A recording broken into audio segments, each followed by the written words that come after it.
Good morning friends, আজকে হইল কি রবিবার, আমার ছুটি। তো প্রত্যেক দিন করলাম নাইট শিফট থেকে বারোয়া দই এক প্যাকেট লইয়া গিয়া রুমে উঠিলাম। উঠিয়া কাপড় চুপড় খুলিয়া ও বাবারে মনে হইল সার্ফ এক প্যাকেট আনতে আসলাম, পাউরি লিছি। তো দৌড়াইয়া ফিরবার লামিয়া গিয়া সার্ফ 2 প্যাকেট লইলাম এক প্যাকেটের জায়গা। এর বাদে আইয়া খাইয়া দিয়া লাগিলাম জুতা পলিশ করিয়া বালা করে আলখাতরা সালখাতরা মারিয়া জুতা এখন রদি দিয়া মুতিয়া উতিয়া বালা করে গিয়া ফুটি রইলাম।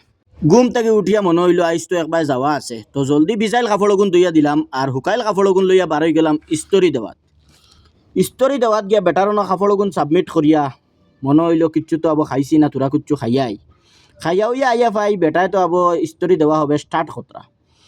তো ইনো পাঞ্জাবি ইস্তরি দেওয়া দেখিয়া কইবা কিতারে বা বিয়া হওয়া কিচ্ছু লাগছে না কিতা। আসলে বিয়া শাদী কিচ্ছু লাগছে না, আপনারা নিশ্চয়ই জানেন বেঙ্গলোর নীলচন্দ্রাত একটা সিরা এক্সিবিশনত। তো আমরা ওখানে যাইবার লাগি রেডি হইয়ার রুমো আইয়া গুসল বুড় করিয়া বা তুত খাইয়া কাপড় লাগাইয়া বার হয়ে গেলাম সফরের উদ্দেশ্যে।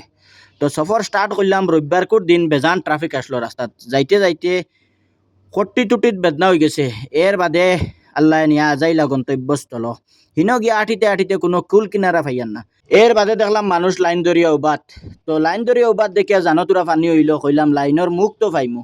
আঠিতে 2 কিলোমিটার জায়গা আটিয়া গিয়া পাইলাম ও থেকে লাইন শুরু হয়েছে। প্রায় 2 ঘন্টা লাইনেও পাইয়া আল্লাহ করতে করতে ফাইনালি ভিতরে আমাইবার সুযোগ পাইলাম। ভিতরে আমাইয়া আমি যতটা দেখছি অন্য একটা ব্লগের মাঝে আপলোড করছি, ডেসক্রিপশনে লিঙ্ক আছে, আপনারা ক্লিক করিয়া গিয়া দেখতে পারবা। ভিতরে গিয়া প্রায় 1 ঘন্টা আটিয়া দেখতে দেখতে ফাইনালি বাড়ি আইলাম। খুব ভালো লাগছে, আমার জীবনের সেরা একটা এক্সপিরিয়েন্স করতাম পারছি। আর এটারে যারা আয়োজন করছেন আল্লাহ তারা জাজায় খায়ের দোকা।